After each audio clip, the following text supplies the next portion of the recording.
Kerajaan Mataram Islam merupakan kerajaan Islam terbesar di Pulau Jawa yang berdiri pada abad ke-17.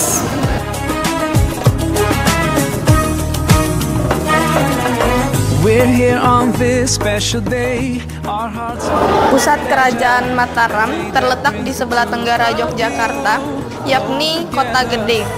Wilayah kekuasaan Mataram meliputi Jawa Barat, kecuali Banten, Jawa Tengah, Jawa Timur, Sukadana atau Kalimantan Selatan, dan Nusa Tenggara. Like the prophet taught us, and with one voice, let's all say, Barakallahu lakuma wa baraka alaikuma. Sistem pemerintahan yang dianut Kerajaan Mataram Islam adalah sistem Dewa Raja, artinya pusat kekuasaan tertinggi dan mutlak ada pada diri Sultan. Dalam pemerintahan Kerajaan Mataram Islam, Raja merupakan pemegang kekuasaan tertinggi, kemudian diikuti oleh sejumlah pejabat kerajaan.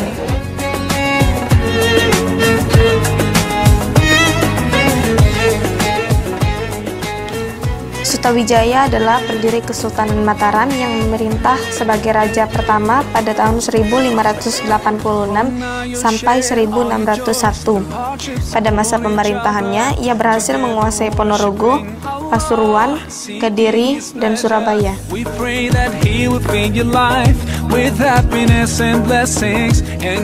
Pada masa pemerintahan Raden Mas Rangsang, Kerajaan Mataram mencapai puncak kejayaannya dengan wilayah perluasan meliputi Jawa Tengah, Jawa Timur, dan sebagian Jawa Barat.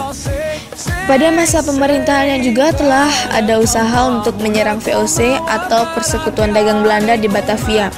Penyerangan tersebut dilakukan sebanyak 2 kali.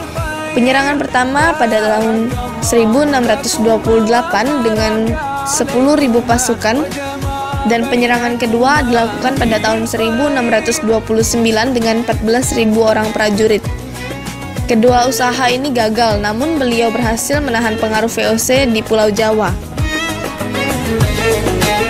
Pada masa pemerintahan Amangkurat I, pengaruh VOC sangat kuat dengan membuat benteng di wilayah Mataram.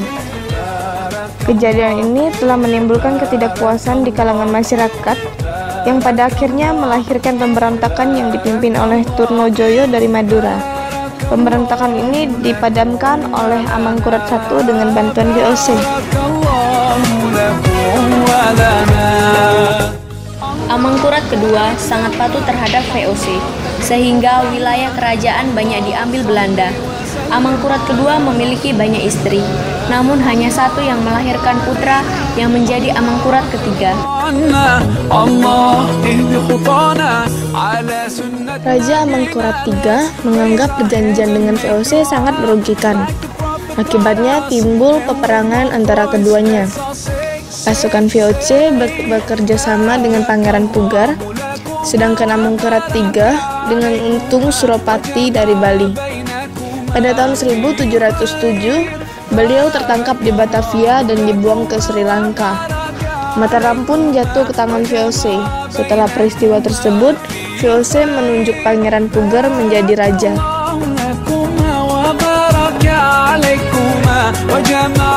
Pangeran Pugar bergelar Pakubuwono pertama. Ia merupakan raja yang diangkat oleh VOC sebagai tandingan Amangkurat ketiga. Amangkurat IV adalah anak dari Pangeran Pugar. Atas pengangkatan dirinya sebagai raja, banyak bangsawan di Kartasura memberontak. Namun dengan bantuan VOC, para bangsawan tersebut tertangkap dan dibuang ke Sri Lanka. Pada masa pemerintahan Pakubuwono II, pusat pemerintahan dipindah dari Kartasura ke Surakarta.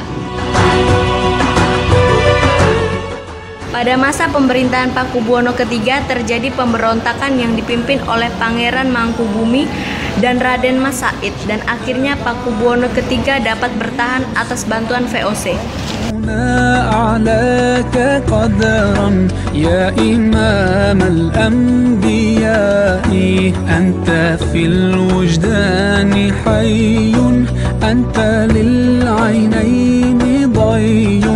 أنت عند الحاضرين أنت صفي يا حبيبي يا محمد يا نبي سلام عليك يا رسول سلام عليك يا حبيب سلام عليك صلوات الله عليك يا نبي سلام عليك يا رسول سلام عليك يا حبيب سلام عليك صلوات الله عليك. Kerajaan Mataram menggantungkan kehidupan ekonominya dari sektor agraris karena letaknya yang berada di pedalaman. Mataram juga memiliki daerah kekuasaan di daerah pesisir utara Jawa yang mayoritas sebagai pelaut. Daerah pesisir inilah yang berperan penting bagi arus perdagangan kerajaan Mataram. حبي خير رسل ربي من به أبصرت دربي يا شفيعي يا رسول الله أيها المختار فينا. Mataram Islam mencapai puncak kejayaan pada zaman Sultan Agung Hanyokrokusumo tahun 1613 sampai 1646.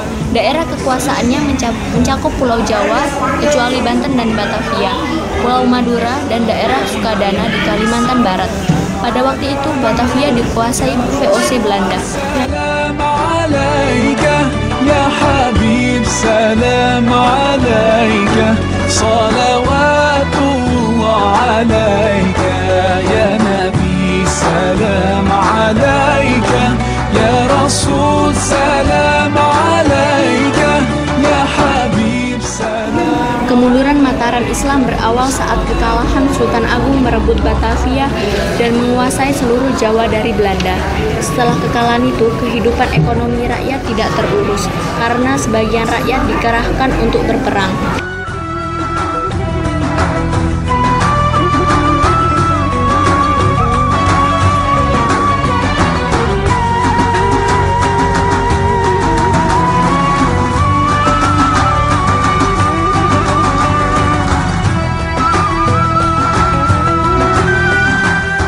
Inilah gerbang masuk makam Kota Gede. Di sini nampak perpaduan unsur bangunan Hindu dan Islam. Ya Nabi salam alaika, ya Rasul salam alaika, ya Habib salam alaika, salawat. Disinilah tempat berziarah mendapatkan informasi dari juru kunci makam yang berasal dari Keraton Surakarta dan Keraton Yogyakarta. Di tempat ini juga peziarah menanggalkan pakaiannya untuk berganti pakaian peranakan jika hendak memasuki komplek makam. Upacara kematian orang Kalang. Upacara ini seperti ngaben di Bali, tetapi kalau upacara Kalang Ngobong ini bukan mayatnya yang dibakar, melainkan pakaian dan barang-barang peninggalannya. Salam alaika ya Rasul salam